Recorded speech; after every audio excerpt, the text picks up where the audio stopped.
حجره د ټول کلي شریکه او د نیمو شپو منګی زما لالې وهینه او بیا وایي چې په ما دې کړي جنۍ پرېخوا د کلي منځ کې په تا اوشه فسادونه. نن زه ډېر محترم ډاکټر حمزه یوسفزی او ډاکټر ګلرانا ته د واده په دغه لویه دستوره باندې د زړه د تله مبارکي ورکوم او ډېر زیات خوشحاله یم چې زمونږ د سوات په سردرو کې په دغه ښکلاګانو کې چې دا د امن د مینې د خوشحالۍ ټاټوبی دی او بیا ما دلته خپله روایتي موسیقي ولیده. زما منګی، زما رباب، زما هارمونیم او هغه روایت مونږ را ژوندي کړو. مونږ کولی شوه چې مونږ د پېښور نه هنرمندان راغوښتې وې، مونږ د لاهور نه هنرمندان راغوښتې وې، مونږ د نوښار او د مردان نه. خو دا د ډاکټر حمزه یوسفزی یو ډېر لوی وزډم دی چې دی خپل انډیجنس کلچر یا زمونږ ځایي هنرمندان موسیقارانو ته دا موقع ورکوي او زه د ټول ولس ته دا ویل غواړم چې په خپلو ودونو کې د دغه ځایي موسیقۍ کلتور عام کوي، په خپلو ودونو کې مشاعرې کوئ، په خپلو ودونو کې زمونږ روایات ژوندي ساتئ. دا قام به د دنیا د مخ نه بیا نه روکېږي. هر هغه قام چې هغه خپله ژبه هیره کړي، خپله موسیقي هیره کړي، خپل کلتور هیر کړي، هغه د دنیا د مخ نه روکېږي. نن چې دغه نیمې شپې زه ډاکټر حمزه یوسفزی له راغلم، زه د شانګلې یم، دی د سوات دی، راشد خان د صوابۍ دی او نور د لارې لرې نه خلک رالو. دا پښتو ده، دا زمونږ روایات دي، دا زمونږ مینه ده او کله چې د قامونو نه روایات وځي د هغو نه خپله ژبه وځي نو هغو یو بل هیر کې او بیا زمونږ ودونه، خادۍ یا غمونه هغه به بلکل یوازې پاتې شي او دغسې خلک د نفسیاتي بیمارو په لور باندې لاړ شي. زه ډېر خوشحاله یم یو ځل بیا د ډاکټر حمزه یوسفزی او ډاکټر ګلرانا ټولې کورنۍ ته مبارکي ورکوم او وایي چې د نغارې اواز دې راغی په زړه سوری شي یاره ودې کړه کوژدنه. حمزه یوسفزی هم زمونږ په سب کې شامل شو او داسې کارو چې یو ډېر غټ ساینسدان هغه ته چا وی چې ته په دې واده باندې تحقیق وکړه چې دا واده څه شی دی. نو هغه چې واده وکړه دې تحقیق دپاره د هغه نه بیا ساینس هیر شو چې دا ساینس څه شی دی. نو زه یم هسې نه چې د حمزه نه دا ډاکټري هیره شي. خو بیا هم د ټولو راغلو ښاغلو د ځوانانو، د زلمو، د مشرانو ډېره زیاته مننه کوم او زمونږ سره چې په دغه غونډه کې د دې ښایست چې به څوک زیاتی نو هغه زمونږ په منګي باندې ډېر محترم نواب شیر استاد دی، زمونږ رباب نواز ډېر محترم خالد استاد دی، یوسف استاد دی، زمونږ په هارمونیم باندې محمد سعید استاد دی او بیا زمونږ وکلیسټ یا سندرغاړي ډېر محترم عدنان او زمونږ حبیب دی. د دیو دپاره د لاسونو یوه درنه پړقاو کوي چې دوی ته دا احساس وکړي چې پښتانه نه یوازې د موسیقۍ سره مینه ساتي بلکې د 21مې پیړۍ د درېیمې لسیزې پښتانه د موسیقار سره هم مینه ساتي او موږ دا ویو چې غږ چې د طبلې راشي نو ما کې زلزلې راشي او یا سندره ده یا ستا د بنګړو شور دی چې زما په میرات مړی زړه ټکور دی. نو دا زمونږ د زړه د ټکور خلک دي، د دیو دپاره به ډېره مینه ورکوئ، د لاسونو ډېره پړقاوله وکړئ. په دغه موقع باندې زه هغه شاه زلمي ته بلنه ورکوم چې هغه زمونږ د دې غونډې کوربه دی او زمونږ چې څومره ناواده کړي ځوانان دي د هغو میلمه دی، ځکه چې د اخري ورځ ده دی به بیا د واده کړو په سب کې شریک شي. نو ستاسو له لاسونو پړقا کې بلنه ورکوم ډاکټر حمزه یوسفزی صاحب ته چې هغه راشي او میلمنو ته په خیر راغلی وي. ډېر محترم ډاکټر حمزه یوسفزی.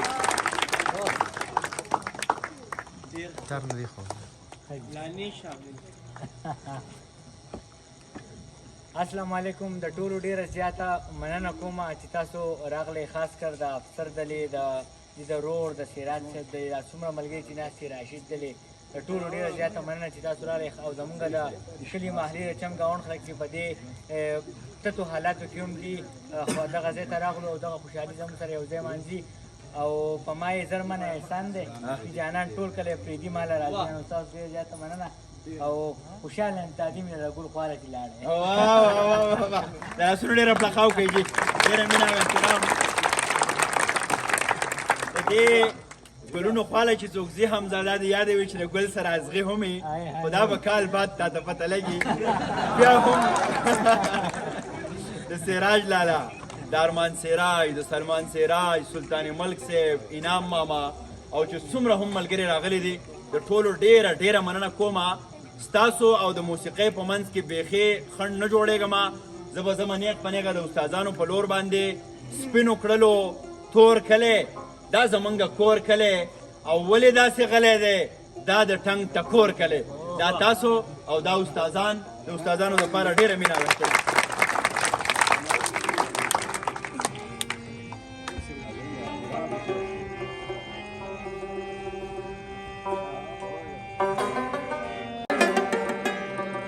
دا بسرنګ شي چې ته د کال وعده کی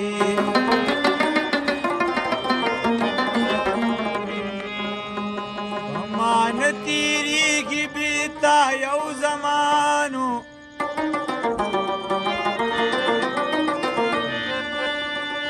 کده درا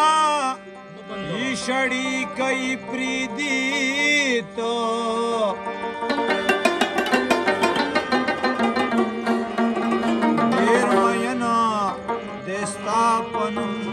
عبدالرحمن ما بجړل ولی کتار تخندلې نه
ډېر له استاد ډېر پورې ډېر ښه دی